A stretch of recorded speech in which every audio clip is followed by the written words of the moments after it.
মায়েরা প্রতিটি সন্তানের জন্য তৈরি করেন আলাদা আলাদা সুর। সেই সুরেই বাকিরা তাদের ডাকে সারাটা জীবন। তাই প্রত্যেকের রয়েছে নিজের সুর। ছোট ছোট এই সুরের কারণেই গ্রামের সবাই একে অন্যের চেয়ে আলাদা। আর এই সুরেই তাদের সঙ্গী, এটাই তাদের পরিচয়। বিস্তারিত জানাচ্ছেন আহমদুল্লাহ শিকদার। পাহাড়ি এই গ্রামে মানব বসতি খুবই সীমিত। মূল ভূখণ্ড থেকে অনেকটাই আলাদা এই গ্রামের নাম কংথং।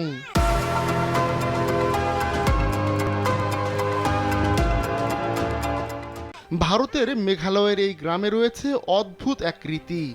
এখানকার মানুষজন নিজেদের মধ্যে যোগাযোগ করে সুরে সুরে।